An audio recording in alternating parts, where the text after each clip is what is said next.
எல்லோருக்கும் வணக்கம் நேயர்களே. இந்த வீடியோவில் ரொம்பவே முக்கியமான ஒரு தகவலை பற்றி தெரிந்து கொள்ளப் போகிறோம். சற்று முன் பார்த்தீங்கன்னா விக்ரம் அவர்கள் ஒரு முக்கியமான பேட்டி கொடுத்துருக்காரு. அந்த ஒரு பேட்டியில் ஜெயம் ரவி பற்றியும் ரொம்ப முக்கியமாக குஷ்புவை பற்றியும் முக்கியமான சில விஷயங்களை பற்றி சொல்லியிருக்காரு. குஷ்புவை கடுமையாக தாக்கி பேசியிருக்காரு. நமக்கு எல்லாம் பார்க்குற எல்லாத்துக்குமே அதிர்ச்சிகரமாக இருக்குது. இப்படியெல்லாம் குஷ்புவை சொல்லியிருக்கிறாங்களே, குஷ்பு இப்படிப்பட்டவங்களோ அப்படிங்கிற மாதிரி அதிர்ச்சிகரமாக இருக்குது. இன்னொரு பக்கம் ஜெயம் ரவி அவர்கள் மேலே இன்னும் மேலும் கருணை தான் வருது. இந்த மனுஷன் பாவமியா நம்ம சொல்கிற மாதிரி அப்படி பல விஷயங்களை விக்ரம் அவர்கள் சொல்லியிருக்காரு. அவர் என்ன சொல்லியிருக்காருங்கிறதை பற்றி நம்ம தெரிஞ்சுக்கலாம். வாங்க வீடியோக்குள்ளே போகலாம். நம்முடைய சேனலுக்கு புதியவராக இருந்தால் மறக்காம சப்ஸ்கிரைப் பண்ணிட்டுங்க. நேயர்களே, இன்றைக்கி தமிழகம் முழுக்கவே ரொம்பவே பரபரப்பாக பேசப்பட்டு இருக்கிற விஷயம் என்ன அப்படின்னு பார்த்தீங்கன்னா, 2 நாட்களாக ஜெயம் ரவியுடைய பேட்டி தான். அது வந்து சிட்டியில் மட்டும் கிடையாது, கிராமப்புறத்திலிருந்து எல்லாருமே இன்றைக்கி ஜெயம் ரவி அவர்களை பற்றி பேசிகிட்டு இருக்கிறாங்க. எல்லாருமே சொல்கிற ஒரே விஷயம் என்ன அப்படின்னு பார்த்தீங்கன்னா, ஒரு பெண்ணால் ஒரு சரியில்லாத மனைவியை காட்டினதுனால இன்றைக்கி இந்த மனுஷன் இப்படி கஷ்டப்பட்டு இருக்கிறாரு அப்படிங்கிற மாதிரி பேசிகிட்டு இருக்கிறாங்க. இன்னும் சில பேர் என்ன சொல்கிறாங்க அப்படின்னு பார்த்தீங்கன்னா, இந்த இடத்துல தான்ப்பா தளபதி விஜய் அவர்களை பாராட்டியே ஆகணும். ஒரு எலெக்ஷன் டைமில் எலெக்ஷனுக்கு 30 நாட்களுக்கு முன்னாடி இதே பிரச்சனை அவருக்கு வந்துச்சு. ஆனால் அந்த மனுஷன் இதெல்லாம் தட்டி விட்டுட்டு வேலையை பார்த்துக்கிட்டே இருந்து இன்றைக்கி சிஎம் ஆகிட்டார். இந்த மன உறுதி இருந்தால் மட்டும்தான் வாழ்க்கையில் வெற்றி பெற முடியும்னு சொல்கிறாங்க. இன்னும் சில பேர் என்ன சொல்கிறாங்க அப்படின்னு பார்த்தீங்கன்னா, நம்ம வாழ்க்கையில் சந்தோஷம் வேணும் அப்படின்னா வந்து பணக்கார பெண்ணுன்னு போகாமல் அப்பா அம்மாவுக்கு பிடிச்ச ஒரு பெண்ணை பார்த்து கட்டி இருக்கணும். இன்றைக்கி ஜெயம் ரவி அவர்கள் அவங்க அப்பா அம்மாவுடைய பேச்சை கேட்டு நல்ல பொண்ணாக கட்டி இருந்தார்னா அவருடைய வாழ்க்கை நல்லா இருந்திருக்கணும்ல.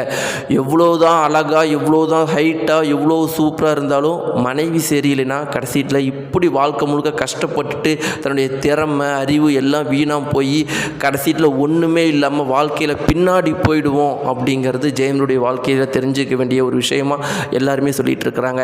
இப்படி இருக்கும்போது நேயர்களே, அவருடைய பேட்டியில் வந்து ரொம்பவே முக்கியமான ஒரு சில விஷயங்கள் என்ன அப்படின்னு பார்த்தீங்கன்னா, அவர் தன்னுடைய ஒட்டுமொத்த வாழ்க்கையிலே சந்தோஷமான நாட்கள் அப்படின்னு சொன்னது டிக் டிக் படத்தில் தன்னுடைய மகனோட நடித்தது மட்டும்தான். இதில் முக்கியமான விஷயம் என்ன அப்படின்னு பார்த்தீங்கன்னா, ஜெயம் ரவி அவர்கள் எவ்வளோ பெரிய ஆக்டர், எத்தனை படங்கள் நடிச்சிருப்பார், எவ்வளோ அழகான ஹீரோயின்ஸோடு நடிச்சிருப்பார்.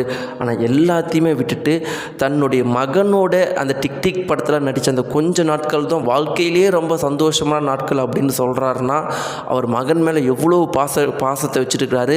அந்த மகனை தன்னை விட்டு பிடுங்கிட்டு ஒரு பாடி கார்டை வச்சு துரத்தி விட்டு பார்க்கக்கூட விட முடியாமல் பண்ணுறாங்கிறப்ப அவர் இப்போ எவ்வளோ கஷ்டத்தில் இருப்பார். கெனிஷான்னு ஒரு பொண்ணு வந்துச்சு, இந்த கவலையிலிருந்து இவரை கொஞ்சம் கூட்டிகிட்டு வெளியே வந்தாங்க.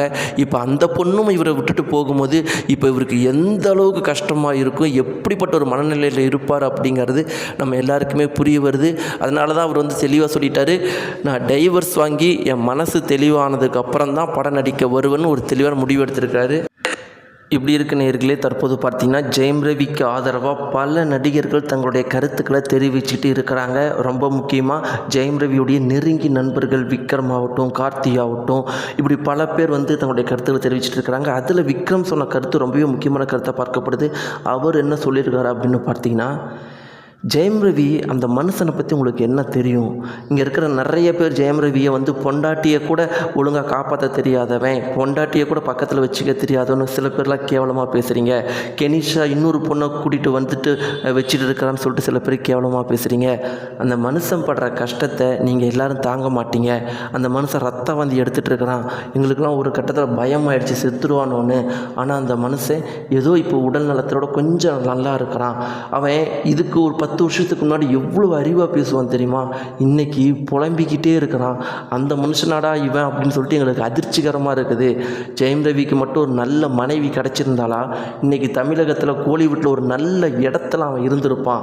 ஆனால் இன்றைக்கி கடைசியில் புலம்பிட்டு இருக்கிறான். நாங்கள் ஒரு 4 நடிகர்கள்லாம் இருக்கும்போது எங்ககிட்ட புலம்புறான், பைத்தியக்கார மாதிரி பண்ணிகிட்ருக்கிறான். அவன் ரேஞ்சுக்கு அவன் எப்படி இருக்க வேண்டியவன் லூசு மாதிரி இருக்கிறான். இதில் குஷ்பு இவங்கள மாதிரி சில பேர் வந்து ஜெயம் ரவிக்கு எதிராக டக்குன்னு பேசிகிட்டே போகிறாங்க. உங்களுக்கெல்லாம் மனசாட்சி இருக்கா இல்லையான்னு தெரில. வெறும் 45 வயசு அவனுக்கு. அவன் பாதி வயசு முழுக்கவே கஷ்டம்தான் பட்டான். குஷ்புலாம் மேடம்லாம் வந்து ஈஸியாக வந்து பேசிட்டு போகிறாங்க. இதுவே வந்து இப்படி ஒரு இன்டர்வியூ ஜெயம் ரவியுடைய மனைவி கொடுத்துருந்தாங்களா நீங்கள் என்ன பேசியிருப்பீங்க? ஜெயம் ரவி எவ்வளோ தவறாக பேசியிருப்பீங்க. ஆனால் ஜெயம் ரவி பேசும்போது இந்த ஒட்டுமொத்த சமூகமே பொண்டாட்டியை சரியாக வச்சுக்க தெரியாதவன், திறமை இல்லாதவன், மனபலம் இல்லாதவன் சொல்லிட்டு அவனை இவ்வளோ அவமானப்படுத்துறீங்களே. அவன் என்னத்தை எதிர்பார்த்தான்? அவன் பாசத்தை மட்டும்தானே எதிர்பார்த்தான். அது ஒரு தவறா? அந்த தவறுக்காக தான் இவனுக்கு இவ்வளோ கஷ்டத்தை நீங்கள் கொடுப்பீங்களான்னு சொல்லிட்டு கண்ணீர் மடிக விக்ரம் அவர்கள் ஒரு பேட்டி கொடுத்துட்ருக்காங்க. நேயர்களே, இதை பற்றின உங்களுடைய கருத்துக்கள் என்ன? நீங்கள் என்ன நினைக்கிறீங்க? யார் மேலே சரின்னு நினைக்கிறீங்க? ஜெயம் ரவியுடைய மனைவி மேலே சரின்னு நினைக்கிறீங்களா? இல்லை ஜெயம் ரவி அவர்கள் ஏதோ வாழ்க்கையில் தவறு பண்ணிட்டாரு, அது என்ன தவறு நீங்கள் நினைக்கிறீங்க? மறக்காமல் கீழே கமெண்ட் பாக்ஸில் தெரிவிங்க. நன்றி.